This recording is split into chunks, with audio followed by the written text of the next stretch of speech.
hein? Aí. Beleza. Então, vamos lá. Hoje temos um quórum sensacional aqui, hein? Geralmente temos 7, 8 alunos. Aqui tem uns 13. Sensacional. Só faltou falar que eu ia distribuir biscoito na aula aqui. Aí, bombom, sonho de valsa. Aí aparecia mais gente ainda, né? Vamos lá, então. Então, vamos falar de indução magnética aqui, a nossa cerejinha do bolo do eletromagnetismo. Qual que é a ideia da indução magnética? Né? Então, a gente sabe que na parte de corrente elétrica, certo? A corrente elétrica, que são as cargas elétricas em movimento, elas geram o campo magnético, certo? A gente viu isso aí na nossa duas últimas aulas, né? Aí, em relação à produção de campo magnético por elementos de corrente, a parte de lei de Biot-Savart, a parte de lei de Ampère, né? As correntes envolvidas ali pela curva amperiana. Então, a corrente sempre é capaz de gerar o campo magnético. Só que a recíproca também é verdadeira, né? Ou seja, uma variação de campo magnético é capaz de gerar uma corrente elétrica.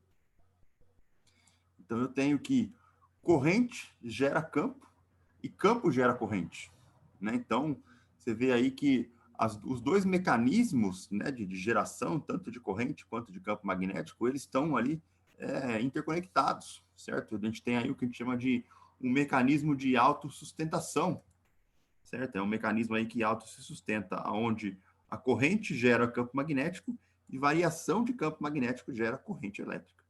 Tá? Então, essa é o que a gente chama de cereja do bolo, né, do eletromagnetismo. Eu tenho o campo elétrico, né, que seria aí tá envolvido com a parte da corrente, né, gerando o campo magnético e a variação do campo magnético gerando uma corrente, né? Então eu posso estar brincando, né, com esse mecanismo autossustentável aí de geração de corrente e campo magnético. É isso que a gente chama de indução eletromagnética, né? Uma coisa é induzida pela outra.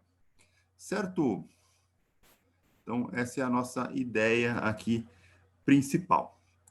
E como é que isso foi descoberto? Né? Qual era a ideia aí da descoberta desse mecanismo? Então, vamos aí aos experimentos de Faraday. Né?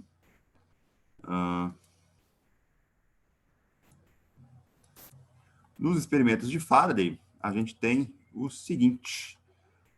O que o Faraday fez? Ele pegou um ímã, né? Ó, você pode olhar aqui nessa figura que está do lado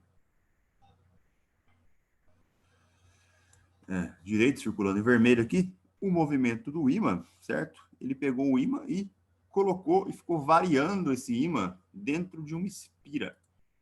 Então, para cá e para trás, certo? Quando ele fazia isso, certo? Ele colocou um amperímetro aqui, ligado em série com o circuitinho, e percebeu o seguinte, certo? Que aparecia um deslocamento de corrente, ok? Mas, se e somente se o ímã estivesse em movimento, certo? Ou seja, tem que existir o que a gente chama de variação de linha de campo magnético atravessando a espira. Né? Tem que existir aí uma variação no tempo do campo magnético, certo? Quanto mais rápido for o movimento, né? Basicamente, mais rápido era a corrente. E também, né, dependia aí do sentido do ímã, né? Se esse ímã, por exemplo, tivesse invertido, aqui, ó, sul e norte, a ponteirinho, né, da corrente elétrica também, ele variava, né? Então, depende da quantidade de linhas de campo magnético e também depende da polaridade das linhas de campo magnético, se estão entrando ou se estão saindo do ímã. E note que só existe essa corrente se existe uma variação, se existe um movimento do ímã. Se o ímã fica parado, não tem corrente aqui no perímetro. Só se esse ímã estiver em movimento. Ok? Essa é o primeiro experimento de Faraday. Para a gente ter uma ideia aqui, ó, né, uma outra apresentação. Então, está aqui uma uma espira, né? Na verdade, aí um conjunto de espiras, né? Uma bobina ligada a um amperímetro, certo? Quando o rapaz aqui coloca o ímã, né? Aproximando para cima ou para baixo, né? Aí é indicado, né, essa variação de corrente aqui. A gente pode também estar variando, não necessariamente precisa ser um ímã, né? A gente pode ter aí um outro elemento que acaba gerando campo magnético. Por exemplo, a gente viu na nossa última aula que um solenoide, né, ele tem função aí de estar gerando um campo magnético dentro dele, né? Então, se eu coloco um solenoide ligado numa bateria e também faço esse movimento, né, de subir e descer aqui, certo? Ele também acaba gerando corrente, certo? Além disso, eu posso estar ligando e desligando chave, né, para estar variando aí o fluxo magnético desse solenoide, para aí sim estar gerando uma corrente elétrica aqui no meu amperímetro. Então, a ideia-chave é que apenas a variação das linhas de campo magnético, o que a gente chama de fluxo magnético, através de uma espira, é o que gera corrente elétrica. Se o campo magnético for constante, aí eu não tenho corrente. Se o fluxo magnético for constante, eu também não tenho corrente. Eu tenho que ter variação de fluxo magnético. Tudo bem, gente? Beleza? Tranquilo? Deixa eu colocar meu computador na tomada aqui, senão a bateria dele vai acabar. Espera aí.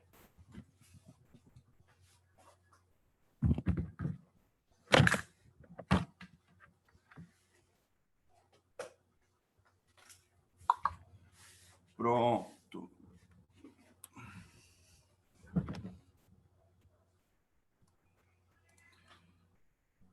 Ficou claro, galera? Alguma dúvida? Tranquilo?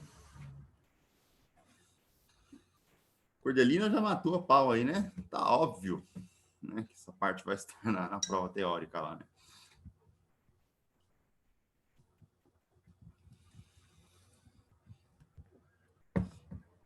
Pegaram a ideia, gente? Tudo bem? É necessário que haja um fluxo magnético, né? Haja uma variação de linhas de campo, para aí sim estar gerando corrente elétrica.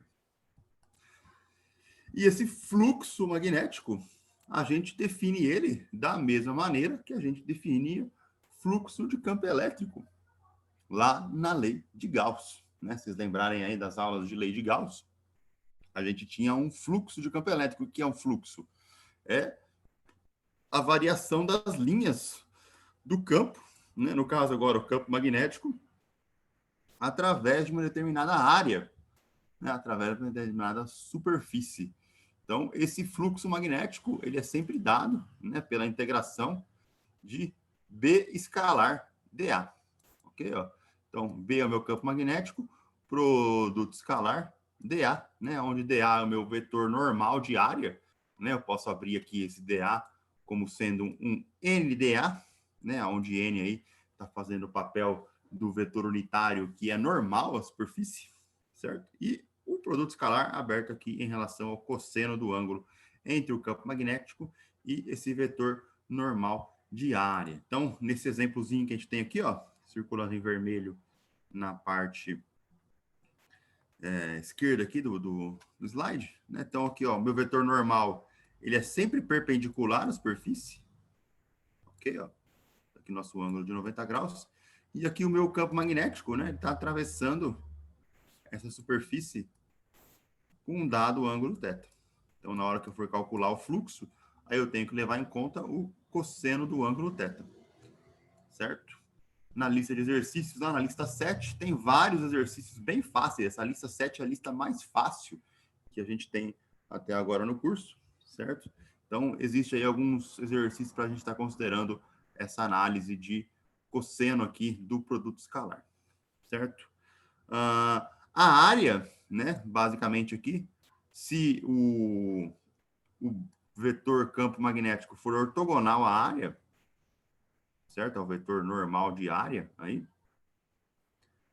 Na verdade, ele é paralelo, né? Isso aqui teria que ser paralelo, não... Ele é ortogonal ao vetor normal de área. Então, isso aqui tá meio que oposto aqui.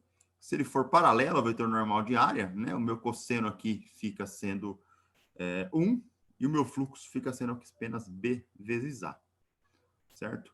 O A, basicamente, é a área da minha superfície. No caso de uma espira circular, certo? A minha área aí seria πr², né? No caso de um círculo. Se for a área de um quadrado, por exemplo, né? Seria aí lado ao quadrado, ok? Então, tem que levar em conta a nossa área. E se o cosseno aí for 90 graus, certo? For perpendicular, aí o meu fluxo é nulo, né? Eu não tenho nada atravessando a superfície. No sistema internacional, a unidade desse fluxo é dada como Weber, que é Tesla vezes metro quadrado. Tesla, unidade de campo magnético, metro quadrado, unidade de área. Tudo bem, gente? Beleza?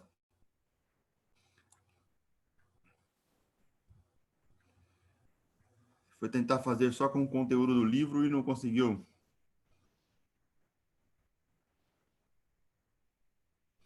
Ele tem alguns exercícios lá que a gente precisa usar regrinha da mão direita e tem vários pulos do gato lá. Então, a gente vai ver aqui exemplos, né, de como resolver alguns desses exercícios e aí vai ficar fácil de fazer depois. Fique tranquilo, Alessandro. Tudo bem, gente? Entenderam a parte de fluxo? Tranquilo? É o mesmo esquema de fluxo de campo elétrico, né? Aí, sem maiores problemas. Okay? A área é a área da superfície que a linha de campo está atravessando, né? Aí eu tenho que avaliar o produto escalar entre o campo e o vetor normal de área para estar aí vendo se é fluxo máximo, fluxo intermediário ou se é fluxo nulo, né? No caso aí, se eles forem perpendiculares. Maravilha, certo? Vamos lá, então. Vamos para o próximo slide. Temos o segundo experimento de Faraday agora. Né? Qual que é a ideia do segundo experimento de Faraday? Então, perceba que aqui, ó, nesse desenho que eu estou circulando aqui de preto, né, eu tenho duas espiras, certo? Ó, espira, chamada de espira 2 e de espira 1, ok? Então, a espira 2, você perceba, né, que ela não tem bateria nenhuma, né? Eu tenho um amperímetro aqui, ok? E não tem nada de bateria, né? Ela não está nada. A princípio não era para acontecer nada na Inspira 2, certo? E a Inspira 1, ela tem uma bateria aqui, ok? Eu tenho uma chave, né? Essa chave aqui é como se fosse um interruptor, né? Se a gente fechar essa chave, o que acontece? Começa a passar corrente aqui. Okay? Então, quando começa a passar corrente, né? A corrente, ela não é instantânea, certo? Embora seja aí o que a gente chama de corrente contínua, né? CC, se você pegar um gráfico da corrente com o tempo, corrente, né? Basicamente, ela vai estar aí, ela tem um platô de crescimento, né? Ela tem um transiente aí, até que ela atinja, né, um valor aí que eu vou chamar de I0, que é o valor de final dela, certo? Então, o que acontece? Essa corrente, conforme ela vai passando aqui, ó, num certo intervalo de tempo, no início, perceba que ela está variando, ok?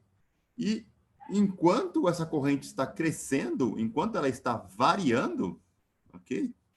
Ela acaba induzindo um campo magnético, certo? Por quê?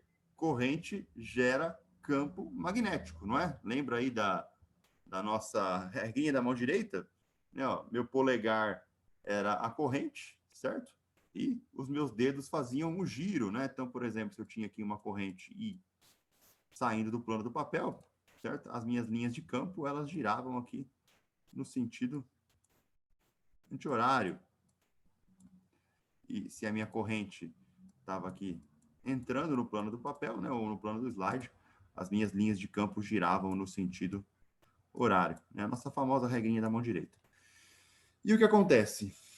Essa corrente, enquanto ela está aumentando aqui, a intensidade do campo magnético também vai aumentar, né? Ou seja, se a gente pegar a lei de Biot-Savart lá, que era o B igual a μ0i sub 2r, né? Que é o caso aí de uma corrente circular. Se esse i aqui é um i que depende do tempo, significa que o meu campo magnético também vai ser um campo que depende do tempo. Ok? Então, enquanto a corrente está variando, enquanto ela está aqui chegando na parte, vamos dizer assim, estacionária dela, existe uma variação de campo magnético pela própria variação da corrente. Então, enquanto essa corrente está aumentando, certo? Ela passa por essa espira aqui e ela acaba gerando um campo magnético também que, né, vamos supor aí que ele esteja entrando, que é um B de T. Esse campo magnético variável, né, de acordo com o primeiro experimento de Faraday, ele gera o que a gente chama de corrente induzida na espira 2. E aí aparece, né, um deslocamento de ponteiro aqui nesse amperímetro. Então a gente tem que a corrente da espira 1 induz uma corrente na espira 2 através da variação de fluxo magnético enquanto ela está aumentando. Ok? Essa é a ideia aí do segundo experimento de Faraday. E isso acontece também no momento em que eu fecho a chave, né? Então, se você pegar o gráfico da corrente em função do tempo, enquanto a chave está sendo fechada, né? Enquanto a corrente está sendo aí colocada para zero, certo? Aqui também existe uma variação. Então, uma variação aqui. Variando. Ok? E aí, essa variação de corrente diminuindo, né, vai gerar também uma variação de campo magnético diminuindo, ok? Que vai me gerar uma outra corrente induzida aqui no amperímetro. Ok? Então, vai depender de se a minha corrente está aumentando ou se minha corrente está diminuindo, tá? Aí, para estar mostrando aqui, né, se esse ponteirinho vai estar oscilando para a direita ou se esse ponteirinho vai estar oscilando para a esquerda. Isso é o que a gente chama de indução. Então, uma corrente em uma espira acaba induzindo uma corrente na outra espira através da variação de campo magnético, enquanto a primeira corrente estava aumentando. Beleza, gente? Tudo bem? Pegaram a ideia do que está acontecendo? Por que aparece uma outra corrente ali?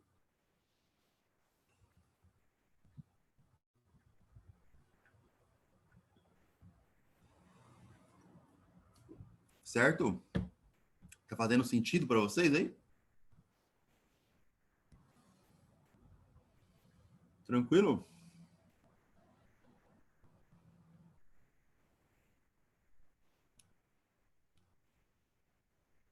Agora, imagina só, né?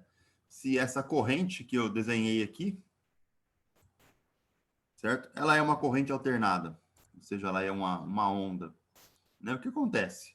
Você gera um campo que aumenta e diminui, aumenta e diminui, aumenta e diminui, certo? Isso faz com que essa corrente induzida, ela vá para a esquerda, vá para a direita, vai para a esquerda, vai para a direita, vai para a esquerda, vai para a direita.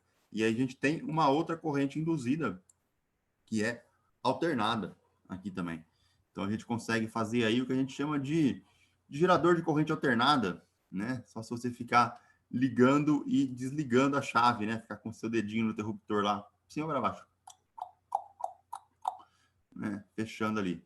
Então, você acaba produzindo um gerador de corrente alternada, né? Logicamente que a frequência seria baixa, né? Se você fizer com o dedo. Mas se você colocar aí uma frequência, por exemplo, frequência da sua rede, né? De 60 Hz, da tomada da sua casa, aí a coisa muda de figura. Tudo bem. Vamos lá para o próximo slide. Falar sobre a lei de Faraday, então. Né? Então, a gente viu aí os dois experimentos de Faraday e qual que é a lei de Faraday, né? O que está relacionado. Então, existe uma força eletromotriz, que é esse epsilon aqui, ó, né? A gente chama de força eletromotriz, que está associada à variação do fluxo magnético com o tempo. Então, esse φB aqui, ó, né? Lembrando aí que o φB era o fluxo magnético, a integração aí de B escalar dA. Okay? Se eu vario esse fluxo no tempo, né, a derivada temporal do fluxo, essa variação gera para mim uma força eletromotriz. Lembrando que essa força eletromotriz, ela é uma tensão, né, sempre medida em volts, ok? Ah, mas estava relacionado com corrente, etc, professor. Por que eu estou falando de tensão agora? Justamente, corrente e tensão estão relacionadas, né, pela primeira lei de Ohm, né? Você pegar aí epsilon igual a RI, ok? Então, a corrente induzida, ela vai estar relacionada justamente com a força eletromotriz pela lei de Ohm, ok? E, ó, essa força eletromotriz, esse epsilon, ela se opõe à variação do fluxo, né? Por isso que existe um sinal negativo aqui na frente. Então, ela vai estar sempre no sentido contrário à variação do fluxo magnético. Se meu fluxo está aumentando ou se meu fluxo está diminuindo, né? Isso vai ter que ser levado em conta aí na hora de estar classificando o nosso sinalzinho aí da força eletromotriz, né? Então, essa tensão, essa força eletromotriz, ela está relacionada com a variação do fluxo magnético com o tempo, né? Essa equaçãozinha aqui, na grande maioria das vezes, né, ela é conhecida como terceira equação de Maxwell do eletromagnetismo, né? Está relacionada aí com a variação do fluxo magnético com o tensão, né, que é a nossa corrente também. Se eu tiver várias e várias espiras, né, ou N espiras, basta eu colocar um Nzinho na frente, né? Então isso aqui era para uma bobina de N espiras. Tudo bem, gente? Beleza?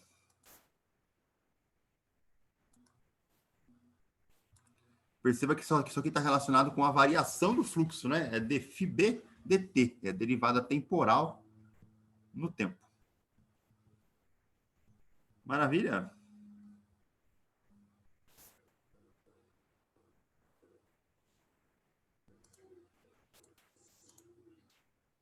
Certinho, gente? Tudo bem?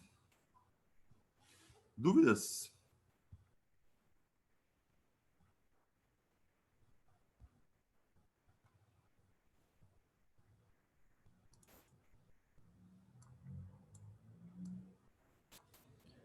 Alessandro, Carolina, Eliana, Fernando, Gabriel, Leonardo, Lorena, Luana, Samara, Vitória, tudo bem, gente? Alguma dúvida?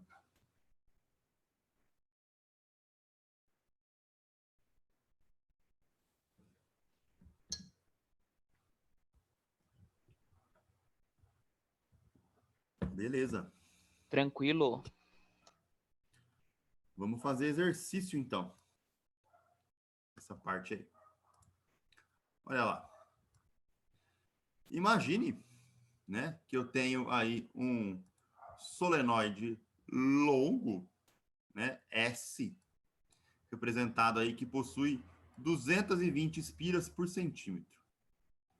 Ele possui um diâmetro desão de 3,2 centímetros e conduz uma corrente de 1,5 amperes. No centro do solenoide é colocada uma outra bobina, Czinha, de enrolamento compacto, com 130 espiras e diâmetro de 2,1 centímetros. Então, aqui, ó, esse é o meu solenoide exterior, né, em vermelho aqui. E esse é o meu solenoide interior. Certo? Então, tem uma bobina dentro de outra bobina. Tá?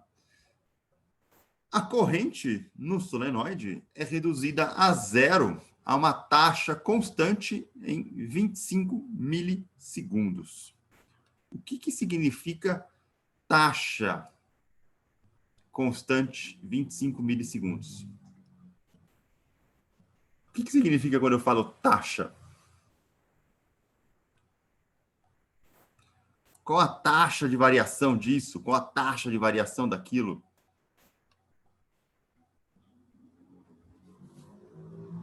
O que acontece comigo? O que significa essa palavra, gente? Taxa de variação. Isso, Gabriel, muito bem. É a variação com o tempo, não é mesmo? Certo? Então, eu estou aí na minha variação temporal. Ok? Certo? Então, vamos lá. Então, essa corrente vai ser reduzida a zero, né, ao longo aí de 25 milissegundos. E ele pergunta para a gente qual é o valor da força eletromotriz induzida nessa bobina C, enquanto a corrente no solenoide está variando. Né? Então, se essa corrente aqui nesse solenoide varia, no solenoide exterior, é gerada, né, uma força eletromotriz aqui dentro, um epsilon.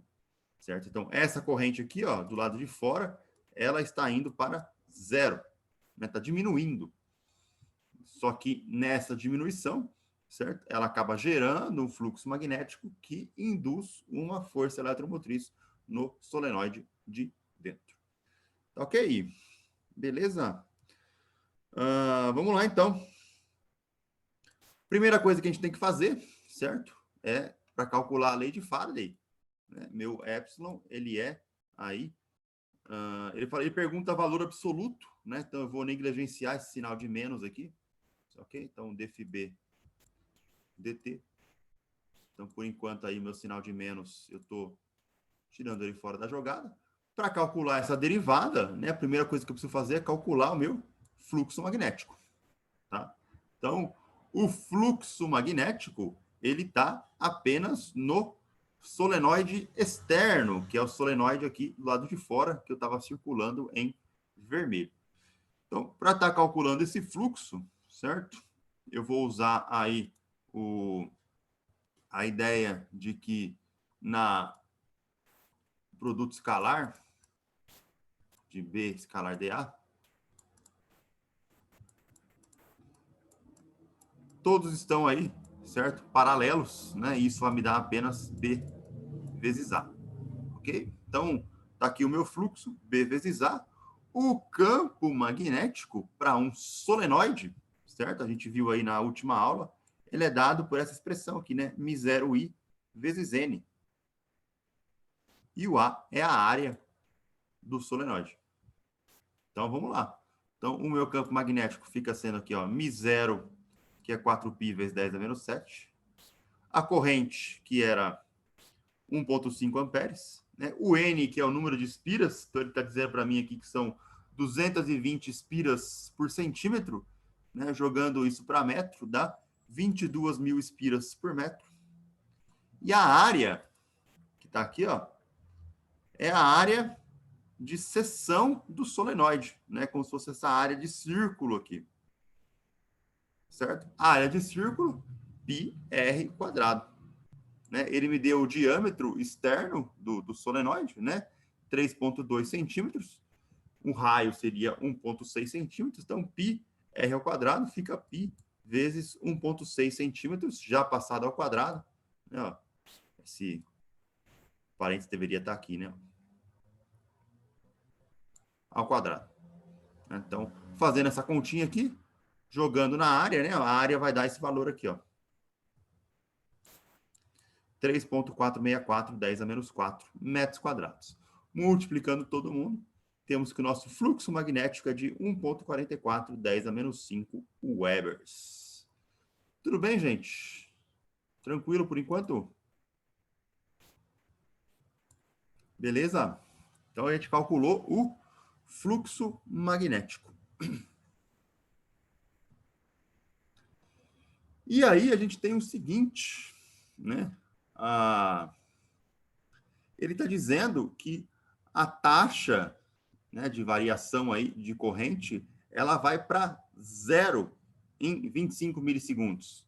Então, se ela vai para zero em 25 milissegundos, na hora que eu avalio a derivada no tempo, certo? Eu posso abrir essa derivada, né, numa simplificação aí como variação no tempo, né, variação do fluxo no tempo. Então, teríamos aqui, ó, variação do fluxo final menos variação do fluxo inicial dividido pelo intervalo de tempo. Se ele fala que a taxa vai para zero, né, ou seja, no tempo final, zero. no tempo inicial, é o valor que a gente acabou de calcular aqui, ó. Esse 1,4410 a menos 5. E ele está me dizendo que o tempo que isso demorou foi 25 milissegundos. Então, meu ΔT está aqui, ó, 25 vezes 10 a menos 3 segundos. Então, 0 menos 1,4410 a menos 5 dividido por 25 vezes 10 a menos 3 segundos. Então, tenho aqui a variação do fluxo magnético, que é 0 no final e 1,4410 a menos 5 no início, dividido pelo tempo que ele demorou para chegar até zero, que eram os 25 milissegundos. Fazendo essa continha, né, a gente tem aí 5,7610 a menos 4 Weber por segundo. Né? Isso aqui é a minha força eletromotriz, que é menos 5,710 a menos 4 volts. Só que essa é a força eletromotriz total, né? Só que como ela está induzida num solenoide interno, que tem uma certa quantidade aí de espiras interna, então eu tenho que levar esse Nzão, né, que é o número de espiras desse solenoide interno, em consideração. Então, estão dizendo aqui que ele tem 130 espiras, né? Então, 130 vezes a força eletromotriz que a gente acabou de calcular aqui no item anterior, certo? Note que eu não estou levando em conta o sinal de menos, porque ele pede sempre o valor absoluto aqui. Então, na hora que a gente faz essa conta, temos aí 75 milivolts, que é a força eletromotriz induzida na parte de dentro desse outro solenoide. Tudo bem? Ficou claro aí, galera? Alguma dúvida?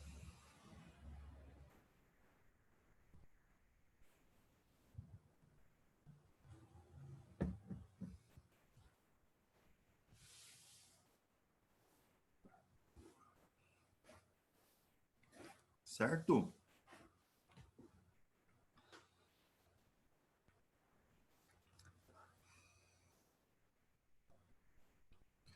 Beleza. Então, beleza. Vamos lá para mais um exemplo, então. Antes do exemplo, né, vamos falar aí da nossa corrente induzida.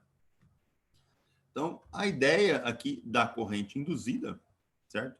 É sempre em relação à variação do fluxo magnético, tá? Então, por exemplo, se esse ímã está entrando, né, a gente sabe aí que o dipolo magnético, né, ele sempre vai estar aí saindo do norte e entrando no sul, né? Então ele tem essa direção aqui, ok? Então temos aqui, ó, de novo o meu campo magnético indo nessa direção. Só que o que acontece? A corrente elétrica induzida na espira depende se as linhas estão aumentando ou diminuindo com o tempo. Ou seja, vai depender, né, se o ímã está entrando ou se ele está saindo da espira. Ok? Então, para fazer essa análise, eu vou usar regra da mão direita de novo. Tá? Como assim regra da mão direita de novo? Vamos lá, vamos desenhar a nossa mão direita aqui, ó. Polegar e os dedos aqui, né? Dedos bem bonitos aqui. Então, essa regra da mão direita aqui, parte 3, a revanche aí, certo? O polegar aqui, ó, ele vai indicar para mim o sentido do campo magnético. E os dedos, ele vai indicar para mim o sentido da corrente. Então, por exemplo, ó, vocês conseguem ver no vídeo aí, ó, se o meu fluxo está entrando, ok? Os meus dedos, eles estão fazendo um movimento de fechar aqui, né? Note que, olha nessa figura aqui de baixo, aqui, ó. Vamos lá, na figura de baixo. Então, meu campo magnético está entrando para cá, meu polegar está indo para a direita, certo? E os meus dedos, eles estão no sentido de envolver a corrente, no sentido de sair do plano, né? Então, está aqui o campo magnético e está aqui a nossa corrente circulando na espira. Ok? Então, eu tenho que levar em consideração essa regrinha da mão direita. Tá? Então, aqui, ó, campo entrando, as correntes estão circulando nesse sentido aqui. Já no caso de cima, né, o meu campo também está entrando, certo? A direção do dipolo magnético está aqui. Porém, esse meu ímã, ele está saindo. Né? Então, nesse caso aqui, como eu estou numa diminuição, eu estou invertendo, né, aí o sentido da corrente. Percebe que a corrente vai estar girando no sentido contrário.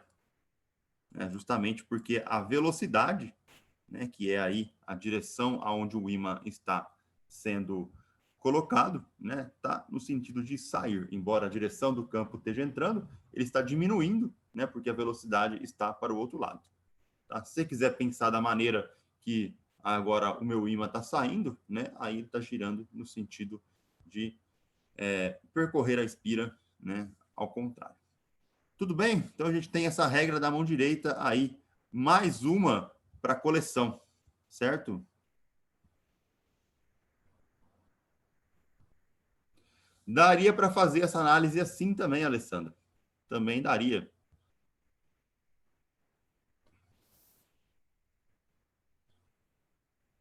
Exatamente. A gente vai falar sobre isso ainda na lei de Lenz, né? Tem slides aqui na frente aqui ainda.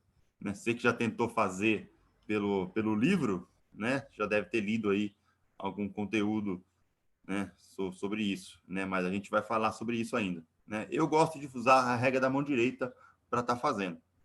Né? Eu acho mais fácil aí, né, as etapas em relação à variação de fluxo magnético. Só para a gente ter a ideia aqui, ó, no próximo slide, a gente faz as etapas aqui, né? Então, a lei de Lenz, né, que é aquela lei que está relacionada com um sinalzinho de menos, né? Eu uso aí a regra da mão direita 3 vezes em sequência para estar identificando, né, quem é corrente induzida, quem é campo induzido. Então, o que é a lei de Lenz? Vamos lá. Então, uma corrente induzida vai surgir em uma espira fechada com um sentido tal qual ela vai se opor à variação do campo que a produziu. Né? Então, aquele sinalzinho de menos que a gente viu ali na lei de Faraday, né? Menos N dφb dt, né? Esse sinal de menos aqui, ele vem justamente, né, dessa oposição da variação de produção de campo magnético. Então, sempre que eu vou estar se opondo à variação que produziu. Então, a minha corrente elétrica induzida em um circuito gera um campo magnético que se opõe à variação do fluxo magnético que induziu essa corrente. Só que pode parecer meio confuso, né? Mas vamos tentar aí colocar isso em detalhes simples de serem entendidos. Tá? Então, vamos olhar para essa figura que está aqui, ó. Olha só, essas duas figuras aqui. Então, primeiro,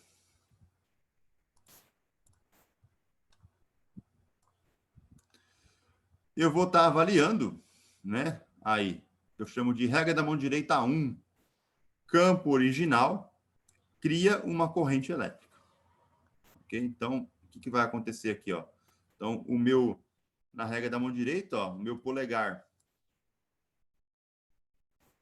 vai ser o campo magnético e os meus dedos vão ser a corrente. Então, olha para essa figura que está aqui, ó. Vou tentar manter até um padrão de cores aqui, ó, para que a gente fique explícito. Então, tá aqui, ó, o meu fluxo magnético está entrando, né? O movimento do ímã tá aqui, ó. Esse é o meu campo. Como ele está entrando, né? As linhas de campo estão aumentando nessa direção aqui, tá? Então, estão aumentando. E a minha corrente I, que é gerada, né? Ó, regra da mão direita, se o campo está apontando para baixo, essa corrente I, ela está sendo gerada no sentido horário, né? Então, eu vou desenhar uma corrente I aqui, ó, nesse sentido aqui. Ok? Tudo bem por enquanto, gente? Vamos fazer etapas bem simples aí. Certo? Tudo jóia? Então, essa é a primeira etapa. Tudo que a gente tem que avaliar. Primeiro, o campo original gerando uma corrente. Certo? Agora, eu vou usar a regra da mão direita 2. Certo? A revanche aí. Então, na regra da mão direita 2, o que vai acontecer? A minha corrente vai ser o meu polegar. Opa. Então, polegar em azul é a corrente I. E essa corrente, ela vai gerar aquele campo induzido, que vão ser os meus dedos. Então, a corrente gerada pelo campo original, que é o do passo 1, cria um campo magnético induzido que se opõe ao campo original. Então, se você pegar a regra da mão direita, aqui, ó, essa corrente aqui em azul, que eu desenhei circulando a espira, perceba que ela está circulando assim, ó, desse jeito, ó. Não sei se dá para ver meu dedão aqui, ó. Ela está vindo aqui, ó. Não é? E aí o que acontece? Se eu fizer a regra da mão direita para ela, né? Eu vou ver que as linhas de campo dela vamos fazer aqui a espira separadinha aqui, ó. Olha só. Tá aqui a minha espira, tá aqui a corrente circulando. E aí a linha de campo, ela é sempre circular ao redor da espira. Só que conforme essa corrente está andando, né, o meu campo magnético aqui, ó, gerado, certo? Ele vai estar apontando para cima, certo? Se opondo ao campo original. Então, essa corrente aqui, ó, ela vai gerar um campo para cima.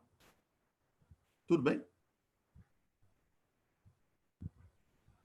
Na hora que ela passa por dentro, né, aqui da nossa espira. Então, ela está aqui, ó, passando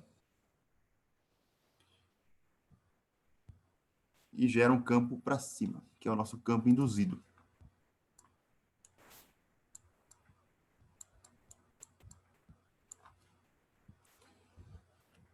Tudo bem, gente? Perceba que esse campo induzido, aqui, ó, ele está se opondo a esse campo original que estava aqui, ó.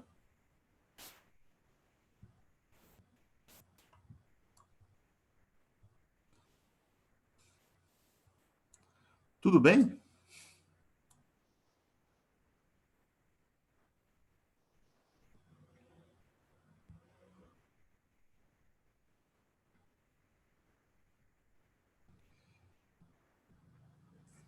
Esse foi o segundo passo, né? Regra da mão direita 2 aí, né? A revanche.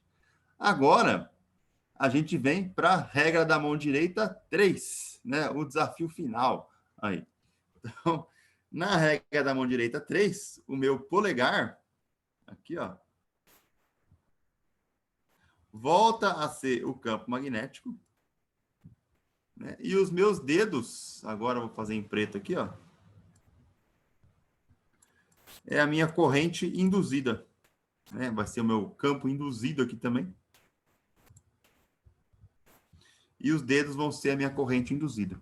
Então, o que vai acontecer agora? Esse campo induzido para cima, né, ó, que está se opondo ao meu campo original, ele vai gerar uma corrente agora girando no sentido contrário à minha outra corrente.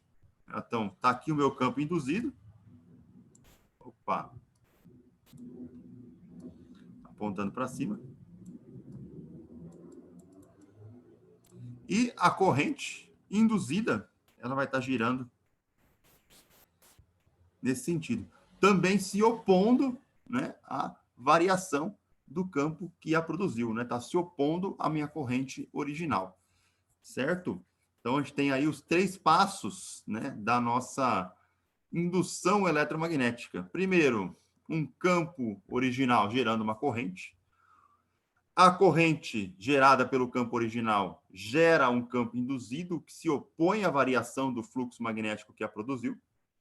E esse campo induzido, que é oposto à variação do meu campo original, ele produz uma corrente induzida que vai se opor também à variação que produziu aí o fluxo magnético. Então, eu tenho aí sempre em oposição, né, a corrente aí gerando em relação ao meu campo original. Né? Se olhar nessa figura de baixo aqui, ó, esse I vai ser o meu I induzido, certo? E o B apontando para cima aqui, ó, é o meu B induzido.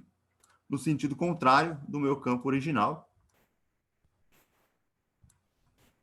e da minha corrente original, né, que estava aí no sentido contrário. Tudo bem, gente? Beleza? Certo? É uma trilogia, né? Aí, né? Posso chamar de regra da mão direita 1, o início, né? Campo original, criando a corrente elétrica original. Regra da mão direita 2, né? Corrente original, criando um campo magnético induzido, né? O famoso a revanche, certo? E a regra da mão direita 3, o desafio final, né? Passando aí do campo induzido, gerando uma corrente induzida, né? Todo mundo se opondo aí às direções originais. Tudo bem, galera? Beleza?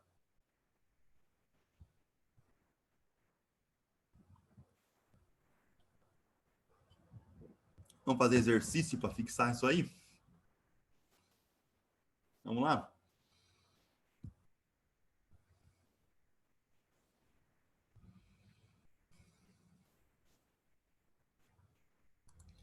Então, olha só, esse é um exercício que está na lista lá, né? Então, já dando aí um adianto, né, para vocês aí da lista 7. Então, uma espira condutora é formada por uma semicircunferência de raio 20 centímetros, né, ou 0,20 metros, e 3 fios retilíneos. Essa semicircunferência está em uma região onde existe um campo magnético uniforme orientado para fora do plano do papel. Então, ó, essas bolinhas aqui estão indicando, né, o meu campo original, certo? Meu campo original, que é dado por essa expressão aqui. 4t quadrado mais 2t mais 3. Né? Perceba que esse é um campo que cresce com o tempo. Né? Então, ele está aumentando de intensidade com o tempo. Tudo bem? Ou seja, o fluxo aumenta com a passagem de tempo na região aqui, né? Apontando para fora do plano do papel. Todos os termos são positivos ali. Aonde B está em Tesla e T está em segundo. Nesse conglomerado de fios aí, eu ligo uma fonte ideal, certo? Com uma força eletromotriz de 2 volts. E essa espira, ela possui uma resistência de 2 ohms. Aí é perguntado, determine o módulo e o sentido da força eletromotriz induzida na espira no campo no instante t igual a 10 segundos. E aí pergunta qual é a corrente na espira no instante t igual a 10 segundos. Tá? Então, tem que tomar um pouquinho de cuidado aí, né? A gente vai ter que aplicar aí a nossa trilogia de regras da mão direita, né? Para estar identificando aí as direções e sentidos. Tá? Então, primeira etapa aqui da nossa análise, certo? O meu campo magnético, perceba que ele está passando, só nesse pedaço da espira aqui, né? É só na semicircunferência. Não é mesmo? Nessa parte de baixo aqui, não tem campo magnético, não tem fluxo magnético aqui. Então, na hora de eu calcular o nosso fluxo magnético, eu vou levar em conta só a área dessa semicircunferência, que é onde está tendo aí a ocorrência de fluxo magnético. Tudo bem? Então, ó, o nosso E induzido, certo? A minha força eletromotriz induzida é a derivada do fluxo no tempo, né? Note que eu estou negligenciando o sinal de novo aqui, tá? Eu vou calcular o módulo dela primeiro. Então, o fluxo, certo? Como o vetor normal de área aponta também para fora, né? Aqui eu tenho que o NDA é paralelo ao B, certo? Ou seja, aqui o nosso cosseno de zero, okay? Que vai dar 1. Ou seja, o meu fluxo magnético é apenas B vezes A, certo? Como a área não varia com o tempo, né? Eu posso tirar ela para fora aqui, né? E aí fica derivada apenas do campo magnético. Ora, o nosso campo magnético, certo? É dado por essa expressão aqui, ó, 4t quadrado mais 2t mais 3, é um polinômio simples aí de ser derivado. Então, o meu A dB dt, a área é a área da semicircunferência, né? Ó, πr quadrado sobre 2. Então, essa aqui é a minha área. E aqui, a derivada do campo magnético. Então, derivada de polinômio aí, né? Ó, 4t quadrado dá 8t, 2t dá 2, e derivada de 3, 0, vezes a minha área, πr quadrado sobre 2. Tudo bem por enquanto, gente? Tranquilo? Alguma dúvida por enquanto?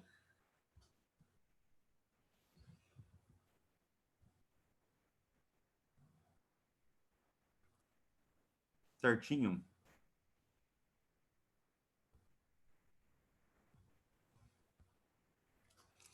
Então, bora lá. Né? Agora é só substituir, né, o tempo 10. Né? Como ele quer que calcula no tempo igual a 10 segundos, eu vou substituir, certo? Tempo igual a 10 segundos no lugar do tempo. Fazendo essa substituição. Né, ó. Então, tá aqui, ó, 10 segundos. Né? O raio da minha espira lá era 20 centímetros, né, ou 0,2 metros. Fazendo essa continha, isso aqui vai dar para a gente 5,2 volts. Essa é a minha força eletromotriz na espira, certo? Porém, qual é o sentido dela? Ok? Então, agora a gente vai aí aplicar aí a nossa trilogia de regras da mão direita.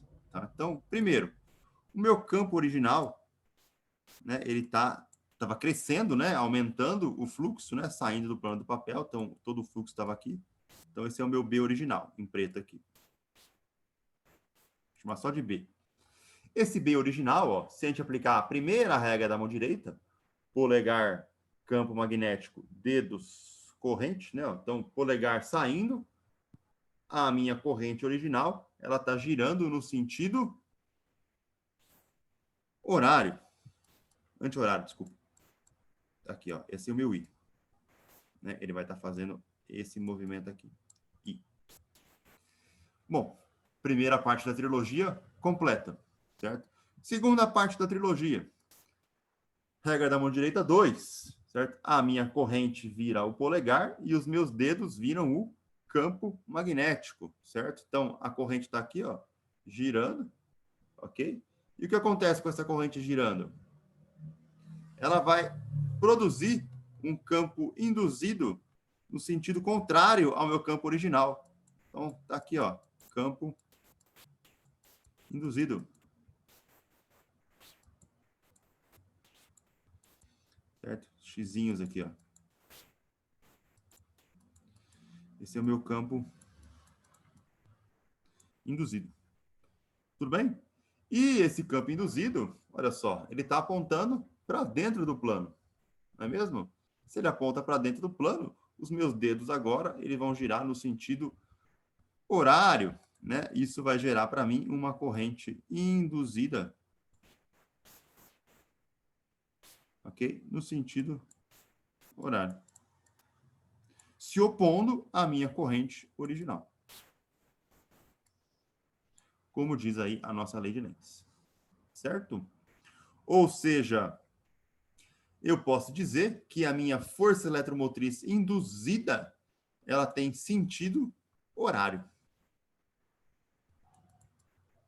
porque o meu epsilon induzido, ele está aí relacionado com a minha corrente induzida. Tudo bem, gente? Pegaram a ideia?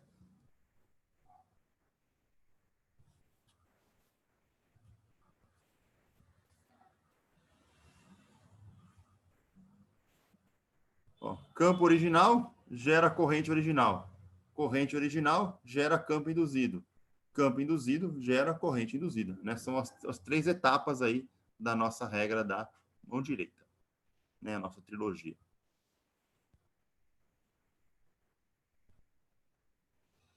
Certo? Então, posso dizer aí que isso está no sentido horário. E no item B, ele pergunta para a gente, né, qual que é a corrente total. Então, a corrente total, né, eu usando aí a nossa lei de Ohm, corrente é tensão por resistência, né? Então, eu vou ter o seguinte, né, ó, porque aqui eu tinha uma bateria já. Essa bateria, né, a gente viu aí a análise de circuitos, a corrente da bateria, né, ela flui aqui, ó, do menos para o mais. Então, uma corrente da bateria. Corrente da fonte, né? Só que a minha corrente induzida, ela está no sentido contrário. Não é mesmo? Certo? Então, ó, se você avaliar aqui, eu vou ter uma indo no sentido e outra indo no sentido oposto. Certo? A bateria produz uma fonte, uma força eletromotriz num sentido, que é a corrente da fonte no sentido aí anti-horário, e a induzida está no sentido contrário. Certo? Então, a minha tensão total, ela vai ser a induzida menos a da fonte. Certo? A induzida a gente calculou aqui como 5,2. A da fonte foi dada para a gente no enunciado como sendo 2. Ele forneceu também que a resistência era 2 ohms. Então, ó, 5,15,2, 5,152 menos 2, dividido por 2, dá aproximadamente aí 1,6 amperes. Essa é a minha corrente total aí na Inspira. Tudo bem? Deu para pegar a ideia da separação, da direção, né? Das tensões aí? Porque que uma tá, eu faço uma menos a outra na hora de fazer a total?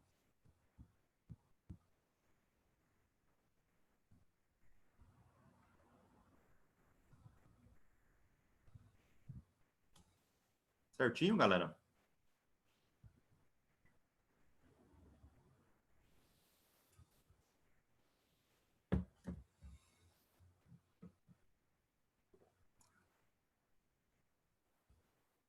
Pegou a ideia aí, Alessandro? Você que estava com dúvida? Essa relação de oposição?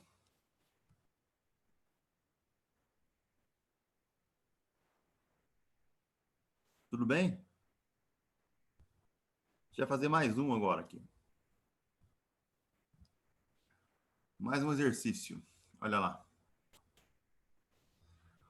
Uma espira retangular, aí, ó, imersa em um campo não uniforme variável, que é perpendicular ao plano do papel. Aponta para dentro do papel agora. O módulo do campo varia, né? Como dado aqui, ó, B 4t quadrado x quadrado, com B em Tesla, T em segundos e x em metros. Note que B varia com o tempo e varia com a posição. Então, o meu B aqui agora, ó, ela é uma função de duas variáveis, de tempo e de x. Ok? Então, ó, basicamente, esse campo que está aqui, ó, né, que está apontando para dentro do papel, né, ele está variando tanto com o tempo quanto com a posição. Mas perceba que a variação temporal ela é positiva, né, ou seja, o meu fluxo está aumentando para dentro. Eu tenho mais fluxo com o passar do tempo. Né, ele também está aumentando com o x.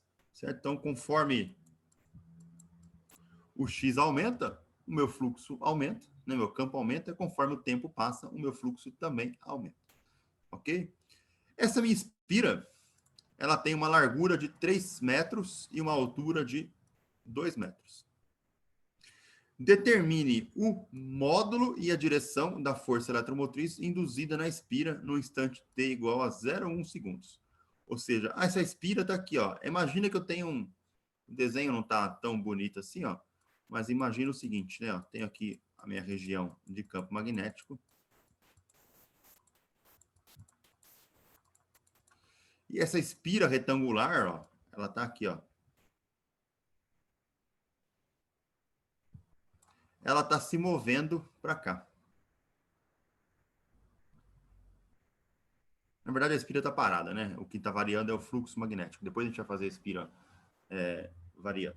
Então, ela está aqui, certo? Só que o fluxo, né? Então, aqui ele é mais forte, porque com o passar do X aqui ele aumenta, né? E aqui ele é mais fraco. Então, eu tenho uma variação, né, de fluxo magnético que atravessa essa área aqui da nossa espira. Tudo bem? Pegaram a ideia? Então, existe uma variação de fluxo que atravessa a área da espira. Né? Então, mais para a direita, o fluxo é mais intenso, e mais para a esquerda, o fluxo é menos intenso. Ok? Certo? Como o fluxo varia com a posição, né? Então, a gente tem aí para a direita mais intenso, para a esquerda menos intenso, além da variação temporal. Então, para calcular o nosso fluxo magnético, né? Vamos lá. Ele é B escalar dA. Como aqui eu vou estar aí com o NdA de novo, né? Paralelo ao meu campo magnético. Então, aqui o meu cosseno de 0 graus, né? Na hora que a gente abre aí o produto escalar. Então, isso aqui fica apenas BdA. Só que o dA, quem que é? O dA, ele é a área da espira. Só que a área da espira, certo? Ela está sofrendo, o fluxo está variando com o eixo X, que é o comprimento. Então, na altura, não há variação. Então, a altura fica aqui bonitinha. E eu tenho um dx aqui, que seria a nossa variação na coordenada horizontal. Note que aqui eu continuo tendo uma coordenada diária, né? É comprimento vezes altura, né? Metro vezes metro, que me dá metro quadrado. Certo? Só que, como existe uma variação na coordenada x, né? Então eu vou chamar o meu dA de h dx. Essa que eu estou fazendo aqui. Ó. Então, dA é h dx. Ok? E aí o nosso campo magnético substituído, né, pelo valor que foi fornecido aqui, 4t quadrado x quadrado, 4t quadrado x quadrado. Então esse aqui é o meu B e o outro é o meu dA. Tudo bem? Certo? Bom, o que não depende da variável, né? Eu jogo para fora, né? Então 4t quadrado h sai para fora e eu vou integrar essa coordenada de posição ao longo da espira, né? Ao longo do meu comprimento aqui. Então ele foi de 0 até 3, certo? Que era ali, né, a largura h3. Então, x quadrado dx dá x ao cubo sobre 3, de 0 a 3, né? Multiplicando aqui por 4t quadrado h, substituindo o nosso h por 2. Ok? Isso aqui dá 72t quadrado. Certo? Isso é o fluxo magnético. Então, 72t quadrado. Ele quer a força eletromotriz. Então, eu preciso derivar esse jovem no tempo aqui ainda. Então, ó, derivada do fluxo no tempo é a derivada de 72t quadrado, que dá 144t. Porém, como ele quer que a gente calcule isso no instante t igual a 0,10 segundos, né, no lugar do tempo, eu vou estar colocando aqui o meu tempo 0,10 segundos. Então, isso aqui vai dar 14 volts. Tudo bem? Tranquilo, gente? Dúvidas? Isso aí teve que ter um pouquinho mais de insight, certo? Maravilha. Resto do pessoal, tudo bem, gente? Carolina, Alessandro, Eliana, Fernando, Gabriel, Odolo, Leonardo, Lorena, Luana, Maria Júlia, Samara, Vitória. Tudo certo, gente? Nenhuma dúvida mesmo?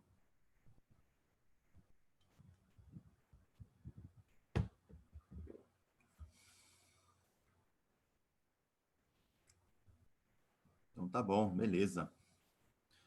Bom, esse exercício aqui, o que aconteceu nele? Eu tive variação de fluxo e a minha espira estava parada. O que acontece agora se eu variar o movimento da espira? Né? Se ela aqui começar a se movimentar com uma certa velocidade V para a direita ou para a esquerda. O que vai acontecer se eu tiver movimento relativo entre a espira e o campo magnético? Olha só o que acontece.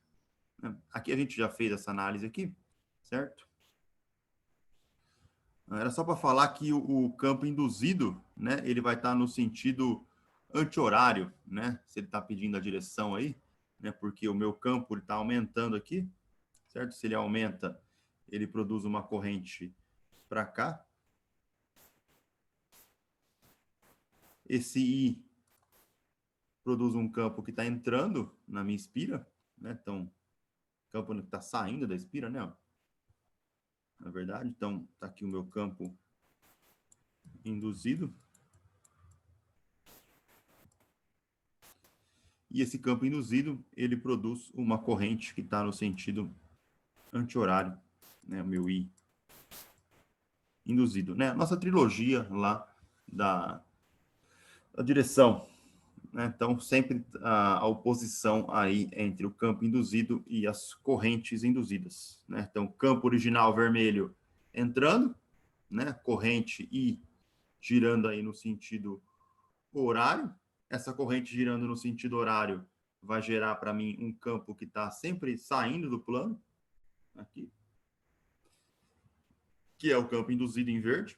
E esse campo induzido em verde vai gerar uma corrente no sentido anti-horário, que é essa corrente que está no sentido azul. Então, eu posso determinar aqui que o sentido, né, aí da nossa força eletromotriz é o sentido anti-horário. Só para finalizar aí o nosso exercício. Vamos então analisar agora o movimento relativo, né? Então, aqui a gente tem o seguinte, né? Se existe aí uma indução de corrente por variação de fluxo magnético, significa que está sendo transferida energia para a corrente. Essa energia pode ser convertida em outras formas, como, por exemplo, energia térmica, certo? Então, é como se eu tivesse aqui agora, né? Aqui, imagina essa haste aqui em movimento, né? Todo o movimento que está aqui, ó, é convertido em energia. Ok? Então, sempre quando eu haver movimento aí da minha espira, né, ou de uma haste, por exemplo, relacionada, eu vou estar sempre aumentando, né, a nossa relação aí de energia. E como é que isso é feito? Né? Então, para estar relacionando energia, eu vou estar calculando aí a nossa força magnética. O que a força magnética está relacionada aí com a minha relação de energia? Vamos lá. Então, olha só esse exemplozinho aqui, ó. Então, imagina que eu tenho uma espira sendo puxada, né? Ó, a pessoa está aqui com a mãozinha dela puxando a espira com uma velocidade V para a direita, né? Para fora de onde existe uma região com campo magnético. Enquanto a espira está se movendo, uma corrente I, no sentido horário, é induzida na espira. Então, está aqui a minha corrente sendo induzida aqui. Os segmentos da espira que ainda estão submetidos a um campo magnético vão experimentar forças magnéticas, certo? Lembrando aí que a nossa força magnética era dada por I, L, vetor B. Ok? Então, vai depender aí da direção da corrente, né? E da direção do fluxo magnético. Então, se a gente olhar o seguinte aqui, ó, olha nessa região que está aqui, ó, no F2, a corrente está passando para cá. Então, se a gente usar a regra da mão direita de novo, né, aí vai ser a trilogia à parte, né? Lembrando aí que força era polegar, corrente era indicador, campo magnético dedo médio, certo? Então, tá aqui, ó, corrente apontando para a direita, campo magnético entrando, força magnética para cima. Então, tá aqui o meu F2 apontando para cima. Se eu olhar agora na parte de baixo, corrente está aqui, ó. Então, campo magnético entrando, corrente para o lado esquerdo, a minha força magnética aponta para baixo, né? Polegar apontando para baixo. Esse F2 e o F3, ó, percebam que eles estão aí em sentidos opostos, né? Então, eles aí vão acabar se cancelando. A força magnética que vai acabar sendo a força resultante vai ser a minha força F1, né? A corrente para cima, campo entrando e o meu polegar apontando para o lado esquerdo. Então, essa F1 acaba sendo aí a minha força resultante, né? Que vai ser a minha força magnética. A gente vai falar dela no próximo slide. Nós já fizemos a análise aí das direções. O fluxo magnético ele vai variar com o comprimento X. Né? Por quê? Porque conforme essa espira está se movendo para cá, com uma certa velocidade, certo? Eu estou diminuindo, né, a área que está aqui. Tudo bem? Então, diminuindo a área que está aqui, ó, dentro, eu vou variar em relação a esse comprimentozinho aqui, comprimento X. Então, meu fluxo magnético, que era campo vezes área, ele vai ser campo, comprimento, vezes a altura, que é Lx. Na hora que eu avalio a força eletromotriz induzida, né, que é a derivada do fluxo no tempo, então, BLx, o L é constante, né? A variação ocorre aí em termos da coordenada horizontal, que é o x. Bom, derivada da posição no tempo é a velocidade. Então, a minha força eletromotriz pode depender da velocidade com que eu estou puxando, né? O famoso aí BLV. Tudo bem, gente? Beleza?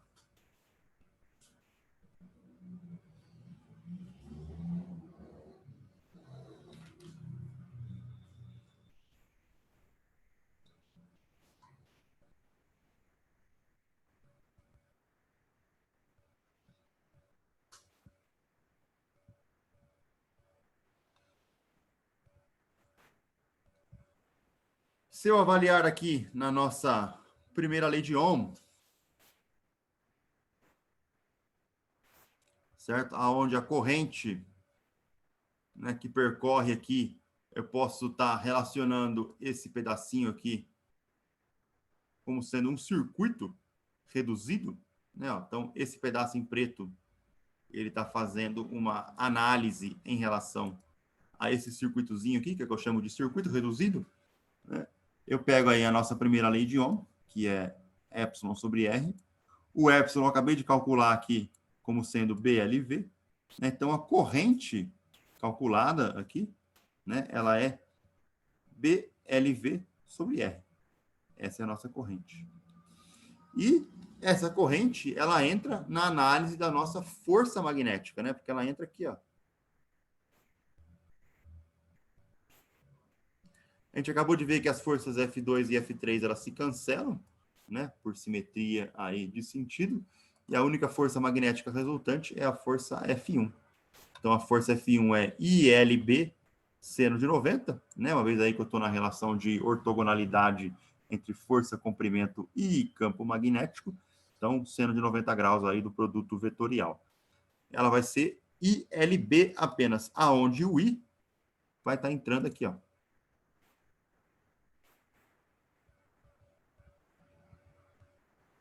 Ok? Então, esse Izinho entra para cá. E na hora que eu substituo esse termo, certo? A gente tem aí, né? Fica na substituição B quadrado, L quadrado, V sobre R.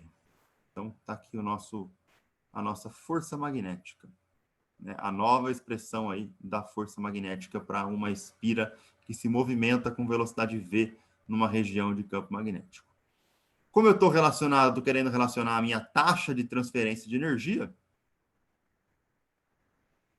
a gente viu aí em Física Geral 2 que a potência ela pode ser escrita como força vezes velocidade.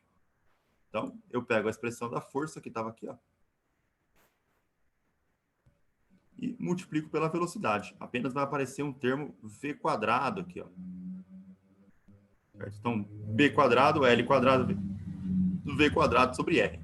Porém, né, a gente poderia estar calculando a potência também como sendo a potência dissipada na resistência, que era do meu circuito, né, que tem aqui uma resistência relacionada aí com a condutividade dos fios. Então, a minha potência que é I quadrado R, né, se eu quiser substituído aí o valor do I direto aqui, ó, I quadrado vai me dar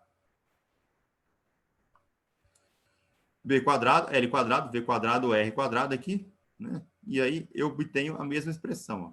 B quadrado, L quadrado, V quadrado sobre R, B quadrado, L quadrado, V quadrado sobre R. As duas expressões aí são análogas, né? A minha potência é igual à taxa de geração de energia térmica dissipada no meu circuitinho. Tudo bem, gente? Sei que é bastante conteúdo aí para ser avaliado. A gente está chegando no final, essa é a última parte aí.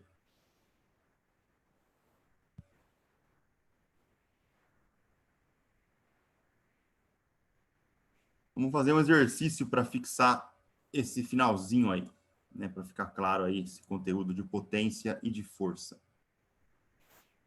Olha só.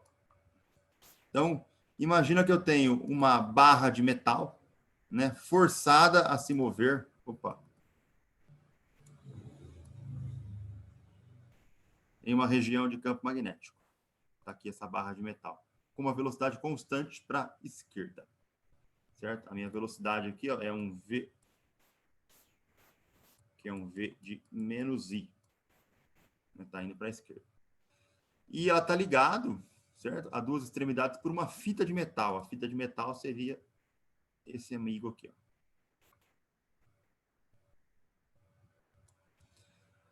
Um campo magnético de módulo B 0,35 Tesla aponta para fora do plano do papel. Então, o meu B está aqui, apontando sempre para fora do nosso plano. Né? O meu B, ele é um B de mais K. Se eu considerar o eixo Z aqui, o eixo que está na projeção. Então, ele pergunta aí 4 coisas para a gente. Se a distância entre os trilhos é de 25 centímetros, né, que seria essa distância aqui, ó.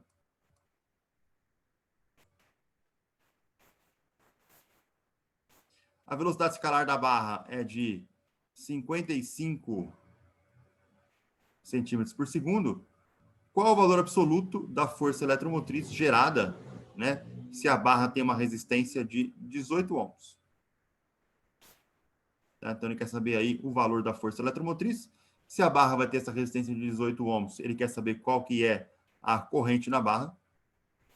Ele também vai perguntando qual é a taxa na qual a energia é transformada em energia térmica e depois o módulo da força magnética. Então, é o mesmo exemplo que a gente acabou de resolver aí em 3 etapas, né? Então, no nosso primeiro caso aqui, que vai estar variando é essa área, certo? Conforme essa barra se movimenta para cá, a minha área vai aumentando.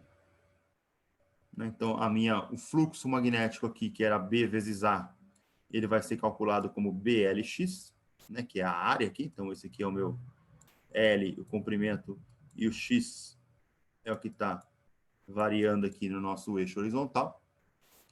Na hora que eu calculo esse fluxo magnético na derivada para calcular a força eletromotriz, né, aparece o nosso famoso BLV. Então, temos aqui o campo magnético 0,35 teslas, o L 0,25 e minha velocidade 55 metros por segundo. Quando eu calculo tudo isso, temos aí 0,048 volts. Essa é a nossa resposta do item A. É a minha força eletromotriz induzida, né? O valor absoluto dela. Para eu calcular a corrente agora, né, a gente vai usar a lei de Ohm, né, então é a força eletromotriz induzida pela resistência, né, ou seja, esse 0,48 aqui, 0,048 dividido por 18. Então, vai me dar aqui 2,66 miliamperes no sentido horário, né? Por que ela está no sentido horário? Só para a gente avaliar aí, né? Então, fazendo aquela análise nossa, certo? Com a barra se deslocando aqui para a esquerda, ok? O meu fluxo magnético vai aumentar, né? Porque a minha área está aumentando aqui. Então, eu tenho um fluxo que está aumentando. Então, o meu B original está saindo aqui. Se ele está saindo, ele gera uma corrente que está no sentido anti-horário. Essa corrente que está no sentido anti-horário vai fazer com que eu gere um campo que está entrando. Né? A corrente aqui, ó, passando para cá, os meus dedos estão sempre entrando aqui. Então, um campo induzido vai estar aparecendo aqui, no sentido oposto. E esse B induzido, né, que está entrando, vai fazer uma corrente aparecer no sentido horário da coisa aí. Então, está aqui a minha corrente induzida. Por isso que a resposta do item B é sentido horário, né, que é o sentido aí da nossa corrente. Tudo bem por enquanto, gente? Certo? É só uma outra maneira aí de estar calculando o nosso fluxo magnético e a nossa força eletromotriz. Uma vez que a gente tem agora a corrente e a força eletromotriz, né, eu posso calcular aí a taxa de dissipação de energia térmica. A taxa de dissipação de energia térmica é a potência, né, potência dissipada, que pode ser calculada aí como B quadrado, L quadrado, V quadrado sobre R, né, ou como I quadrado vezes R. Tanto faz, né? As duas expressões aí resultam na mesma análise. Usando a formulinha mais simples, certo? Então, temos aqui corrente ao quadrado, né? 2,66 10 a menos 3, que era 2,66 miliamperes ao quadrado, vezes 18 ohms. Vamos chegar aí que a minha potência ela é de 3,95 10 a menos 7 watts. Né? Ou os famosos aí 395 nanowatts também. Beleza? Então, essa é a resposta do item C. E no item B, ele pede a nossa força magnética. Né? Então, a força magnética que nós vimos aí no slide retrasado, ela pode ser calculada como ILB. Né? Então, era ILB. Quando eu substituo o valor da corrente aqui, ó, ou o valor do campo magnético e o valor do L, certo? Pode ser calculada dessa maneira, ou se a gente substituir toda a corrente que foi encontrada ali, eu posso fazer como sendo B ao quadrado, então 0,35 ao quadrado, vezes L ao quadrado, 0,25 ao quadrado, vezes a velocidade, 55 metros por segundo, dividido pela resistência. Então, a minha força é da ordem aí de 2,34, 10 a menos 4 newtons. Essa é a resposta do nosso item D. Certo?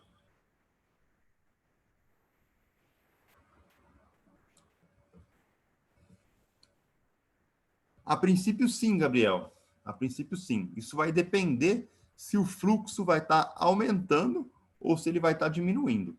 Né? Se o fluxo estiver aumentando, essa análise que você fez aí vai estar sempre correta. Né? Sempre que o fluxo estiver aumentando. Se o fluxo estiver diminuindo, né, aí eu tenho que voltar lá na lei de Lenz e avaliar no sentido oposto, né, porque ela sempre está em oposição à variação do fluxo. Né? Então, se o fluxo diminui, aí eu estou no sentido contrário. Né? Então, eu sempre tenho que avaliar a variação do fluxo. Então, o fluxo ele pode variar em relação à área, né, que é o caso desse exercício aqui, né, conforme a minha barrinha se movimenta para a esquerda, né, a minha área é ampliada. Então, o fluxo que é basicamente aí B vezes A, né? Ele está aumentando porque a área está aumentando, certo? Se a área permanecer constante, aí eu tenho que avaliar quem é o meu B de T. Se o B de T está aumentando ou se ele está diminuindo, né? Então, se o fluxo sempre for positivo, aí essa ideia sua está ok. Se o fluxo for negativo, aí eu tenho que voltar lá na lei de Lenz e fazer a análise oposta. Certo? Tudo bem, gente? Tranquilo? Ficou alguma dúvida? Comentários, sugestões? Então, nossa prova ficou aí para a próxima terça, né? Dia 15, se não me engano. E o nosso curso fica por aqui, né? Infelizmente aí vimos 2 semestres inteiros de maneira online, né? E a gente acabou aí não se... Não, vai ser para entregar na próxima terça. Eu mudo a data das listas. Tranquilo, Alessandro. Mas essa pandemia impediu que a gente tivesse aí, né, as aulas presenciais. Então, acabou sendo aí um pouco diferente, né? Espero que vocês tenham aproveitado aí o curso, né, ao longo aí da nossa estadia, né? Esse ano que vem aí vai ser remoto, né? Ô, Gabriel, a gente fez uma enquete aqui no começo, né? Eu falei que a prova ia ser na terça, né? Ou ia ser nessa quinta agora ou na próxima terça, mas ganhou prova na terça, a democracia. Nossa, aí, vamos ficar na terça-feira mesmo.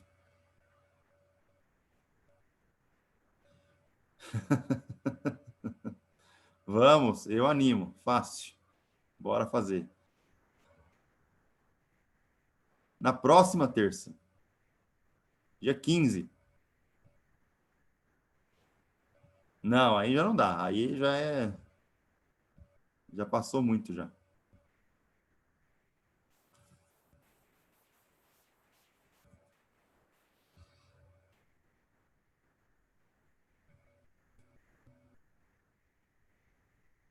A galera que está frequentando o curso no tempo normal, né? Vamos dizer assim, né? A galera de 2019 que entrou, né? Tem outra prova aí. Então vamos tá deixando a galera que está no tempo normal aí ter prioridade também, né? Tudo bem, gente? Espero que vocês tenham gostado aí, né? Foi um prazer aí estar mais um semestre junto com vocês e vamos que vamos, né? Aí todo mundo firme e forte aí, se cuidando em casa, todo mundo, né? A pandemia não acabou, as coisas estão piores ainda do que estavam antes, então todo mundo tomando cuidado aí. Tá ok? Certo? Ok. Quaisquer Ô, dúvidas? professor, então quinta não tem aula, né? Não, não tem aula. Beleza.